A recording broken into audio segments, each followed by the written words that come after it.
جعل الله الكعبة البيت الحرام قياما للناس والشهر الحرام والهدي والقلائد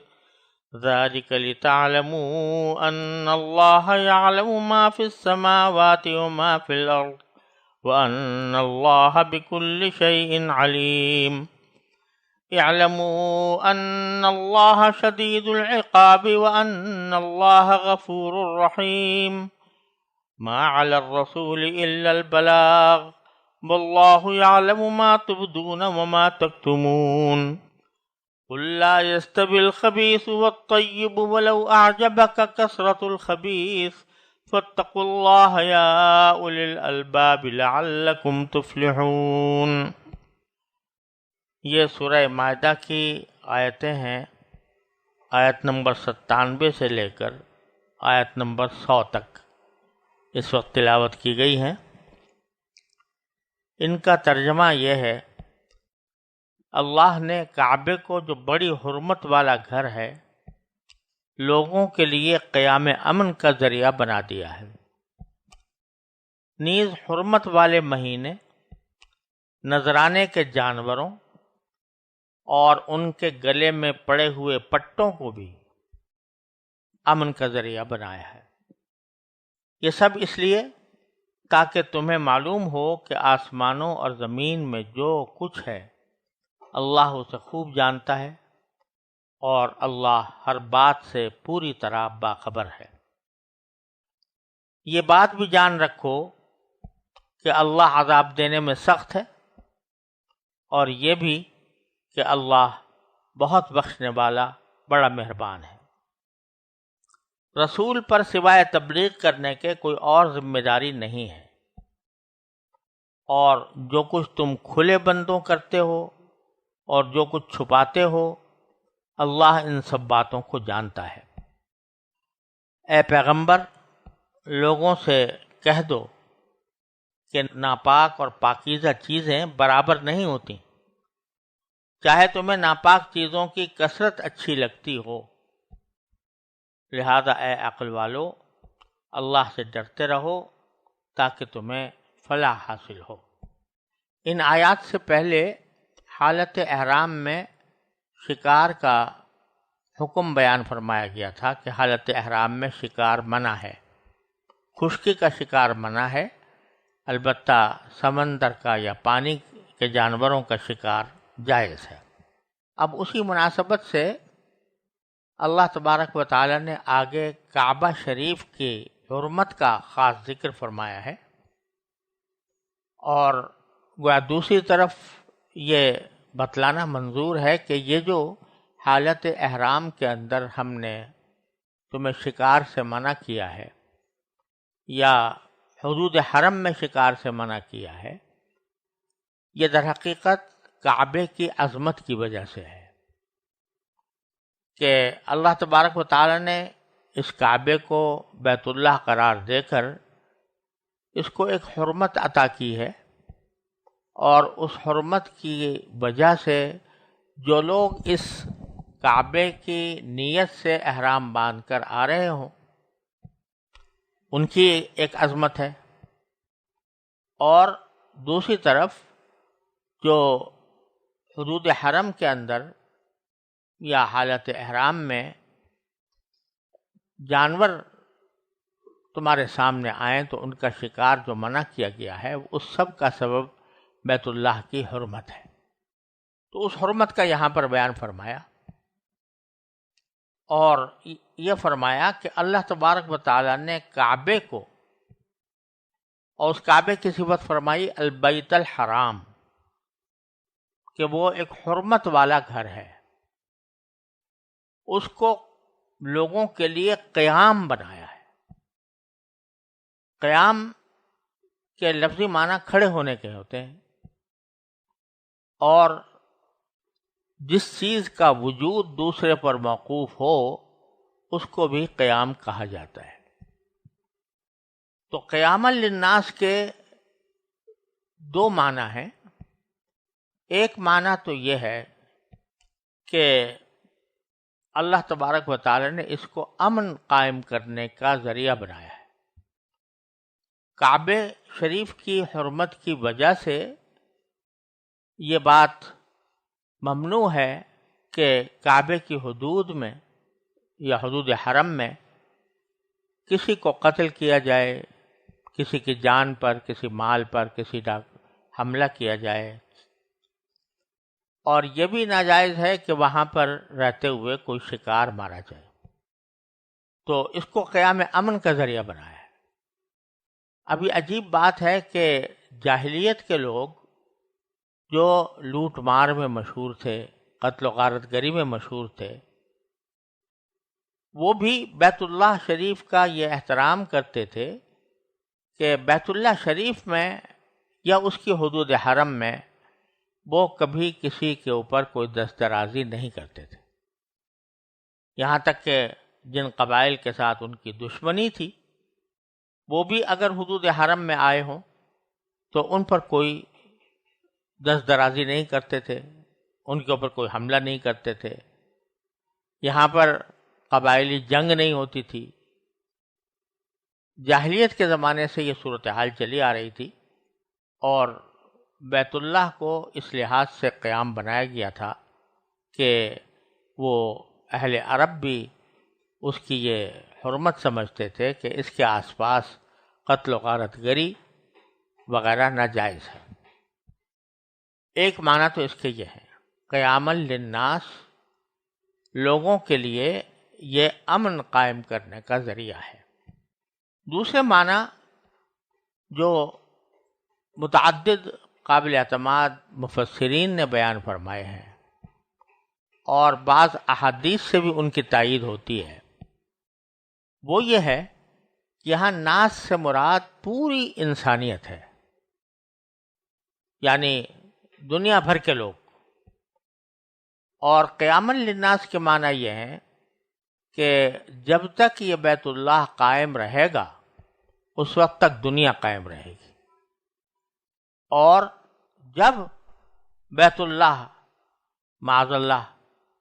ختم ہو جائے یا بیت اللہ کو منہدم کر دیا جائے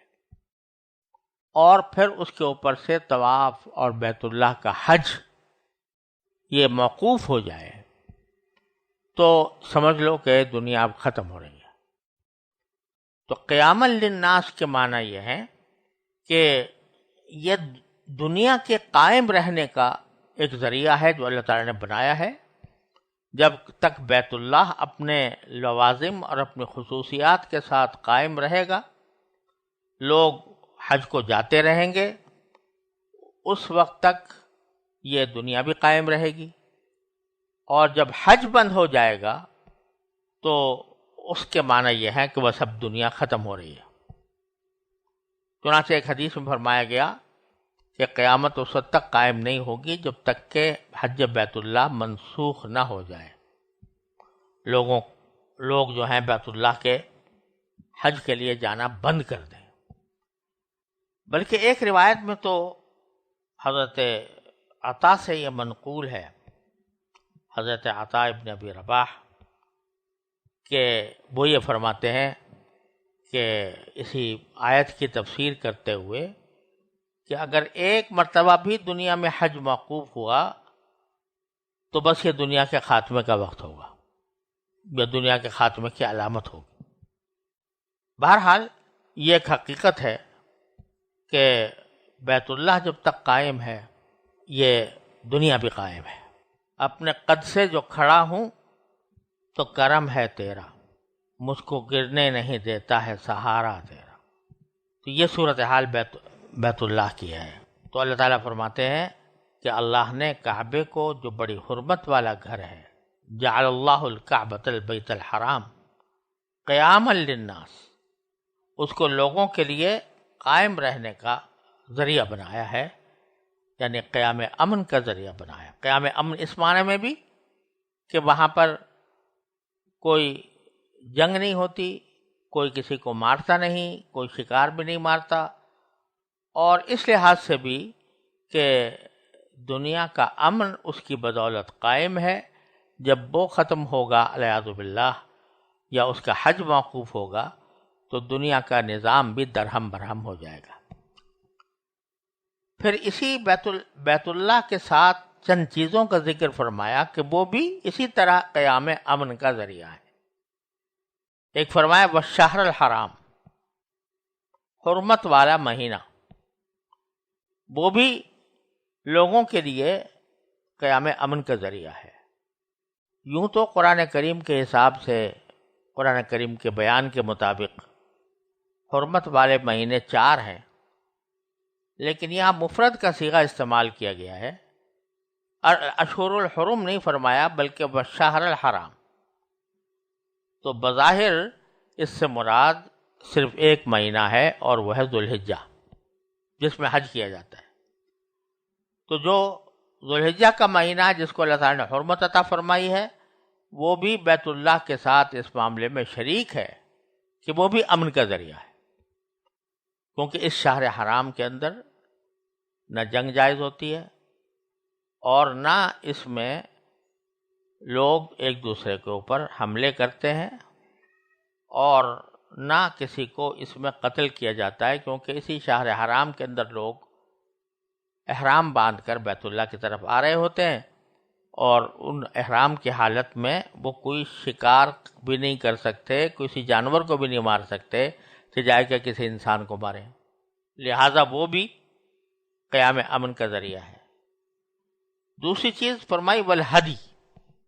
یعنی وہ نذرانے کے جانور جو بیت اللہ لے جائے جا رہے ہوں۔ اس طرح قربانی جو ہے وہ حج کا ایک اہم حصہ ہے، بعض مرتبہ وہ واجب ہوتی ہے، بعض مرتبہ واجب تو نہیں ہوتی لیکن مستحب ہوتی ہے۔ تو اس کا ایک طریقہ تو یہ ہے کہ جب قربانی کا وقت آئے، 10 ذی الحجہ، 11، 12 ذی الحجہ، تو اس وقت میں وہیں سے کوئی جانور لے کر قربانی کر دی جائے۔ لیکن جو زیادہ افضل طریقہ سمجھا گیا، جس پر خود رسول کریم صلی اللہ علیہ وسلم نے بھی عمل فرمایا، اور اس زمانے میں بکثرت اس پر عمل ہوتا تھا، کہ لوگ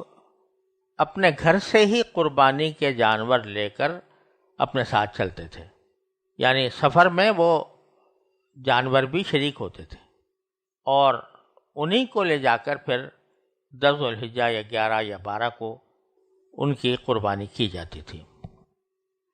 تو یہ جانور جو ساتھ لے جائے جا رہے ہوتے تھے، ان کو الہدی کہتے تھے۔ ہدی کے لفظی معنی ہوتے ہیں، اگر دیکھا جائے لغت کے اعتبار سے، تو اس کے معنی ہے کوئی چیز جو ہدیے کے طور پر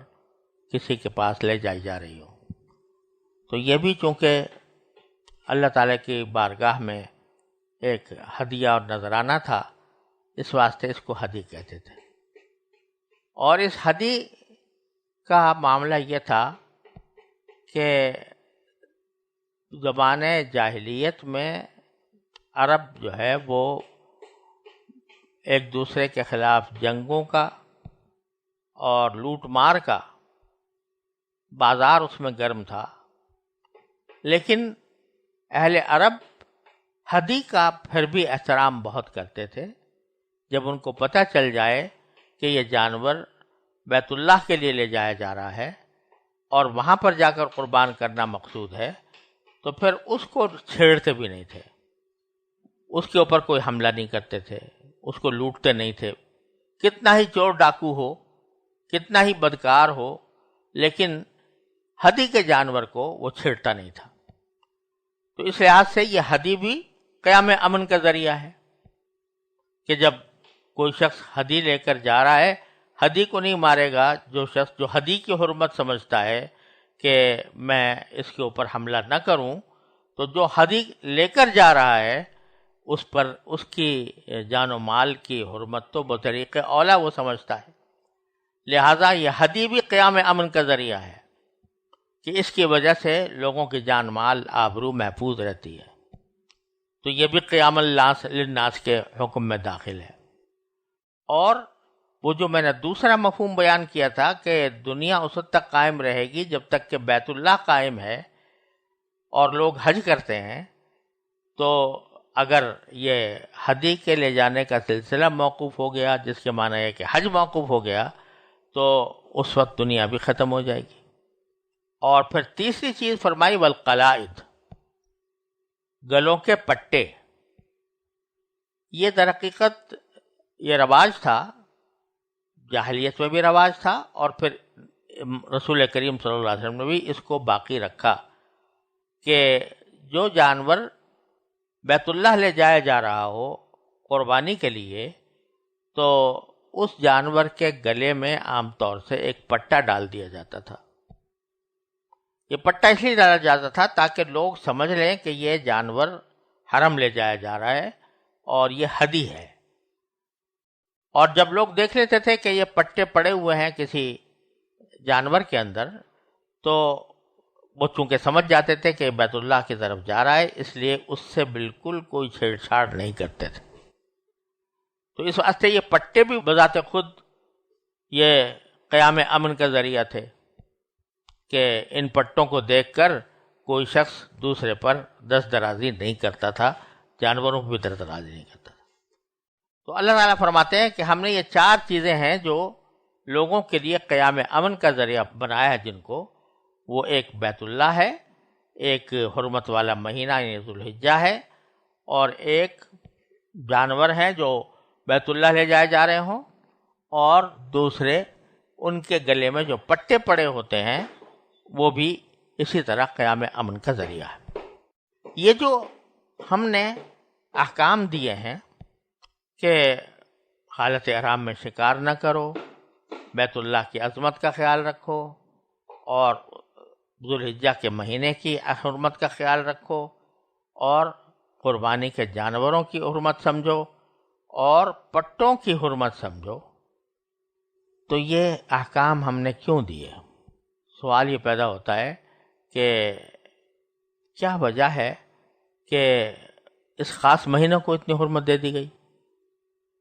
اور اس خاص گھر کو اتنی حرمت دے دی گئی،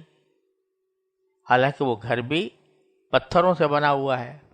انسان کا بنایا ہوا ہے، اور انسان ہی نے اس کی تعمیر بھی کی ہے، اس کی حفاظت بھی انسان ہی کرتے ہیں۔ شہر حرام کا بھی یہ معاملہ ہے کہ دوسرے مہینوں کی طرح ایک مہینہ ہے، جانوروں کا بھی یہ معاملہ ہے کہ بھئی وہ بھی ایک جانور ہیں، ان کے گلے میں جو پٹے پڑے ہوئے ہیں وہ بھی ایک عام پٹوں کی طرح ہیں، پھر بھی ان کو ساری دنیا سے ممتاز کس بنا پر کر دیا گیا کہ بیت اللہ کو ذریعہ قیام امن کا ذریعہ بنا دیا، اس ذوالحجہ کے مہینے کو بنا دیا، اس جانور کو بنا دیا، ان پٹوں کو بنا دیا، تو کیا ان میں کوئی خاص ذاتی حرمت تھی کہ اپنی ذات میں یہ مقدس تھے؟ بظاہر تو ان میں اور دوسرے جانوروں میں، دوسرے گھروں میں، دوسرے مہینوں میں کوئی فرق نظر نہیں آتا، لیکن اللہ جل جلالہ نے ان کو جو نسبت عطا فرما دی ہے کہ یہ ہم نے اس کو حرمت دے دی ہے، تو اس کی وجہ سے ان میں حرمت پیدا ہو گئی۔ کوئی شخص اگر اس کی عقلی توجیہ پوچھنا چاہے کہ آخر کیا وجہ ہے کہ دوسرے گھروں سے اس کو ممتاز کر دیا، دوسرے جانوروں سے اس کو الگ کر دیا، تو یہ حکمت اگر آدمی پوچھنا چاہے یا عقلی وجہ سمجھنا چاہے تو وہ خود بے عقل ہے۔ کیوں؟ ذالک لتعلموا ان اللہ یعلم ما فی السماوات وما فی الارض۔ یہ جو ہم نے احکام دیے ہیں یہ اس لیے دیے ہیں تاکہ تم یہ جان لو کہ اللہ تبارک و تعالی ہر اس چیز کا علم رکھتا ہے جو آسمانوں میں ہے اور جو زمین میں ہے۔ تمہارا علم اس کی گرد کو بھی نہیں پہنچ سکتا، تمہاری عقل اس کی پایہ کو بھی نہیں پہنچ سکتی۔ یہ در حقیقت اللہ تبارک و تعالیٰ کا علم محیط ہے، جس کی بنا پر وہ جس حصے کو چاہتا ہے حرمت عطا کر دیتا ہے، جس حصے کو چاہتا ہے اس کو قیام امن کا ذریعہ بنا دیتا ہے۔ وَأَنَّ اللَّهَ بِكُلِّ شَيْءٍ عَلِيمٌ، اور یہ کہ اللہ ہی ہے جو تمام چیزوں کا علم رکھنے والا ہے۔ دیکھیے 2 جملے ہیں، ایک یہ کہ یعلم ما فی السماوات وما فی الارض، اللہ جانتا ہے جو کچھ بھی آسمانوں میں ہے اور جو کچھ بھی زمین میں ہے۔ اس سے خود پتہ چل گیا کہ اللہ تعالیٰ کو ہر چیز کا علم ہے، لیکن دوبارہ فرمایا وَأَنَّ اللَّهَ بِكُلِّ شَيْءٍ عَلِيمٌ، اللہ تعالیٰ ہر چیز کا جاننے والا ہے۔ یہ دونوں جملے بظاہر ایک ہی معنی ادا کر رہے ہیں اور بظاہر ان میں معنوی اعتبار سے کچھ تکرار سا لگتا ہے، لیکن اگر عربی زبان کے محاوروں اور ان کے قواعد کو مد نظر رکھا جائے تو دونوں میں فرق ہے۔ یعلم پہلی جگہ استعمال کیا گیا ہے۔ یعلم ایک فعل ہے اور وہ فعل جو ہوتا ہے وہ وقتی ہوتا ہے، یعنی اگر فرض کرو کہ میرے سامنے ایک کتاب ہے اور مجھے پتہ چل گیا کہ یہ کتاب ہے، تو یہ ایک وقتی فعل ہے جو مجھے حاصل ہوا علم کا۔ اور ایک یہ ہے کہ کسی کو کہا جائے کہ یہ عالم ہے، تو عالم ہونا اس کی صفت ہوتی ہے، وہ فعل وقتی فعل نہیں ہوتا، بلکہ وہ اس کی صفت ہوتی ہے جو اس کے ساتھ متصل ہوتی ہے۔ جب تک وہ آدمی موجود ہے اس کو عالم کہا جاتا رہے گا۔ وقتی علم تو کسی عام آدمی کو بھی ہو سکتا ہے کسی چیز کا۔ اگر کسی عام آدمی کو یہ پتہ چل جائے کہ نماز کیسے پڑھی جاتی ہے تو یہ اس کو علم وقتی طور پر ایک جزوی چیز کا حاصل ہو گیا، لیکن اس کو عالم نہیں کہہ سکتے اس بنا پر کہ اس کو نماز پڑھنا آتا ہے لہذا وہ عالم ہے۔ عالم اسی وقت کہیں گے جبکہ اس کا علم جو ہے وہ ایسا ہو کہ جس کی وجہ سے اس کو عالم عرفاً کہا جا سکے۔ تو پہلے جملے میں جو علم ہے وہ علم ہے جزوی، کہ اللہ تبارک و تعالی اگرچہ ہے سب چیزوں کا، جن میں آسمان بھی داخل ہے، جس میں زمین بھی داخل ہے، ان سب کا علم ہے، اور اس میں جتنی چیزیں پائی جاتی ہیں وہ سب ہیں، لیکن وہ علم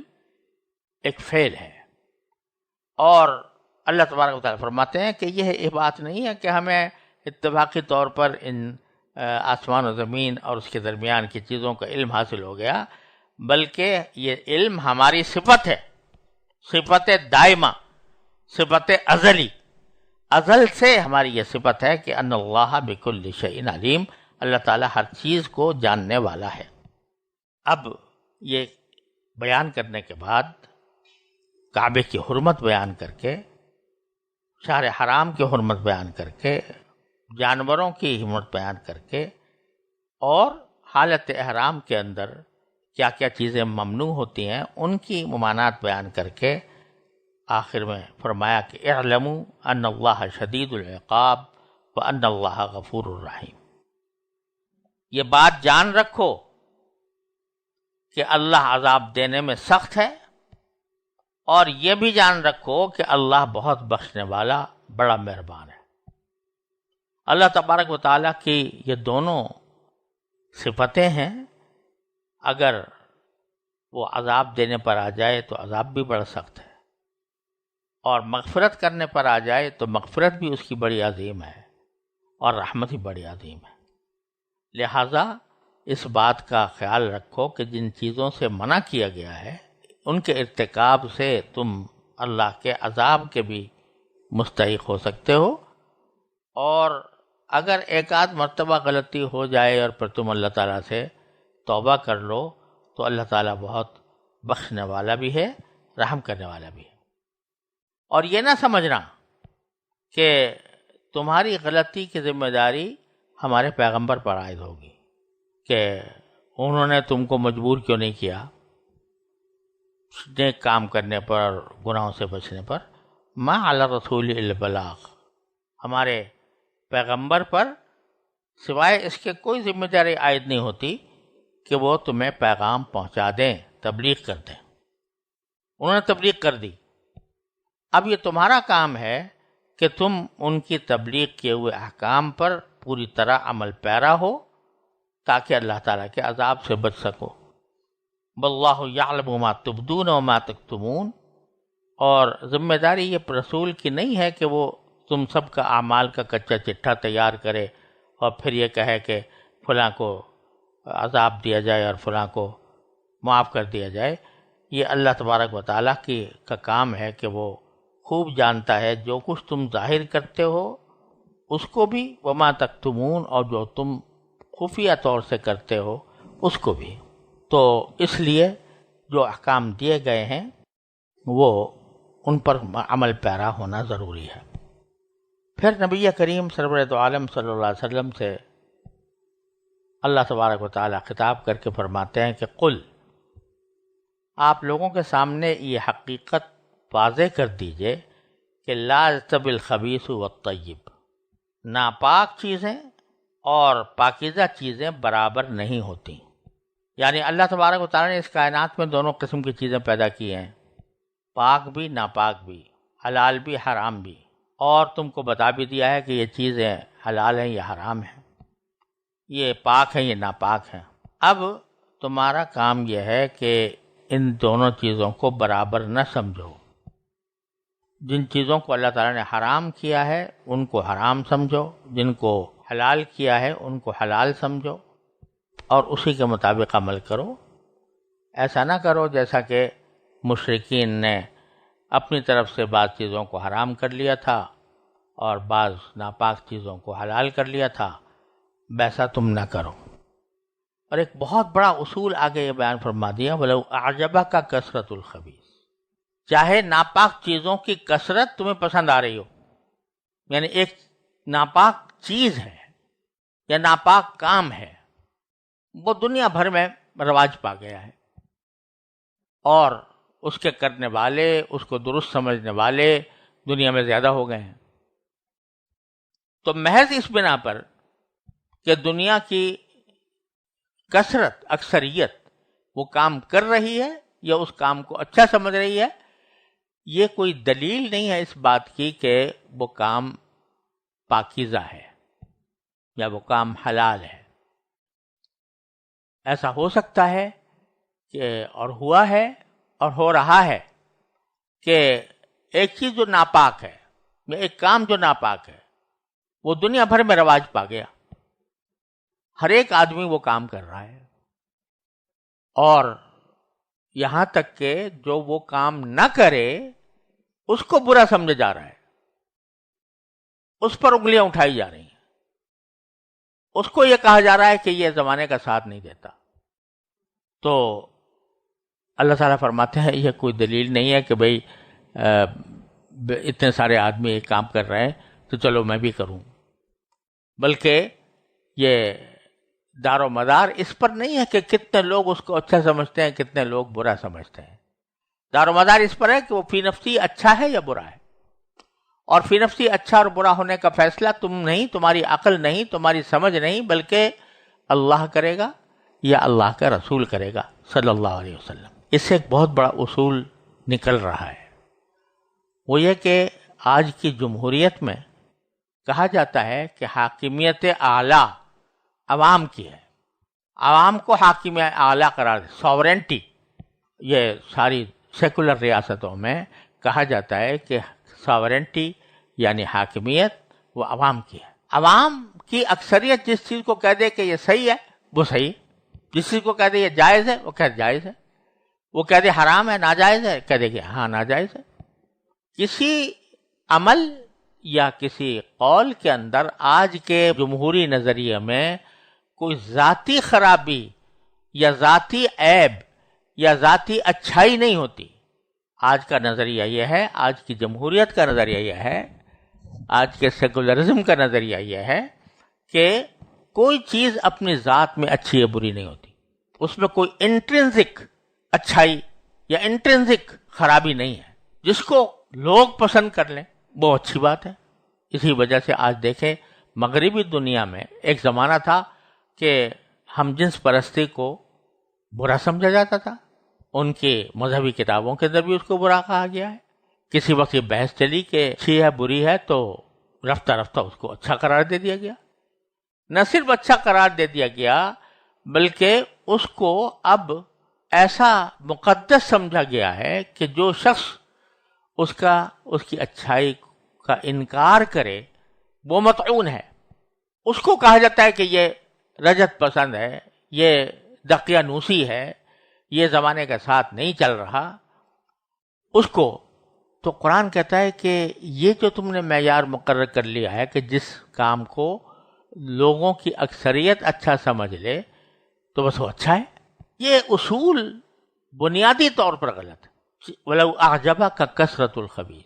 گندی چیزوں کی کثرت اگر تمہیں پسند آ رہی ہو تو پسند آنے کی وجہ سے وہ اچھے نہیں ہو جائیں گے، اور حقیقت میں اچھائی اور برائی کا فیصلہ نہ تمہاری عقل کر سکتی ہے نہ لوگوں کی اکثریت کر سکتی ہے۔ اس کا فیصلہ اگر کوئی کر سکتا ہے تو خالق کائنات کر سکتا ہے، اس کا فیصلہ اگر کر سکتا ہے تو خالق کائنات کے بھیجے ہوئے پیغمبر کر سکتے ہیں۔ لہٰذا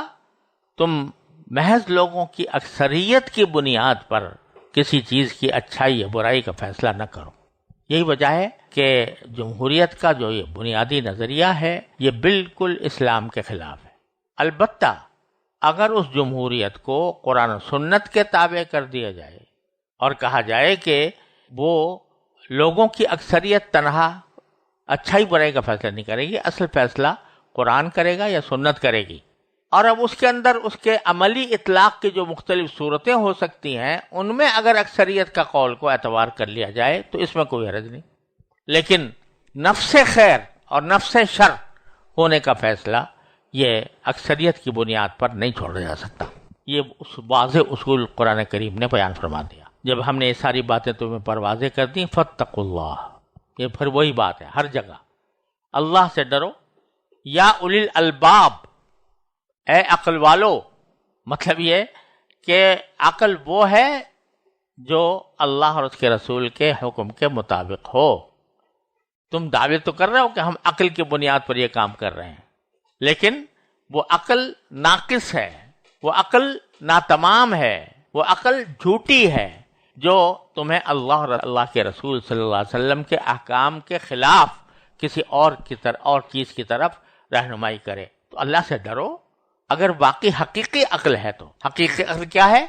کہ انسان اللہ کے سامنے سر جھکا دے، اس کے ہر ایک حکم کے آگے سر جھکا دے۔ جب تک اپنی عقل کو اس کے تابع نہیں کرو گے اس وقت تک تم فلاح نہیں پا سکتے۔ لعلکم تفلحون، اگر تقوی اختیار کر کے اپنی عقل کو تابع کر لو گے تو فلاح پاؤ گے۔ اب یہ معنی، یہ الفاظ بڑے معنی خیز ہیں کہ اے عقل والو اللہ سے ڈرو، یعنی اس میں عقل کی ایک فضیلت بھی ہے کہ عقل جو ہے وہ تمہیں اللہ کے تقوی کی طرف لے جانی چاہیے، عقل کی فضیلت بھی ہے، لیکن عقل کی تعریف یہ ہے کہ جو عقل تمہیں اللہ کے اور اللہ کے رسول صلی اللہ علیہ وسلم کے احکام کا تابع بنائے، وہ ہے حقیقی عقل، نہ کہ وہ عقل جو تمہیں ان کے احکام، ان کی تعلیمات سے گمراہ کر کے کسی اور طرف لے جائے۔ اس لیے یہ الفاظ، یہ بھی کہا جا سکتا ہے ایمان والو تقوی اختیار کرو، لیکن یہاں پر لفظ استعمال کیا یا اولی الالباب، اے عقل والو، جو عقل کے مدعی ہو، جو عقل کو اپنا سب سے بڑا مقتدی مانتے ہو، تو عقل اگر وہ تمہاری صحیح ہے تو پھر اس کے سوا کوئی چارہ نہیں کہ تم اللہ سے تقوی اختیار کرو تاکہ تمہیں فلاح حاصل ہو۔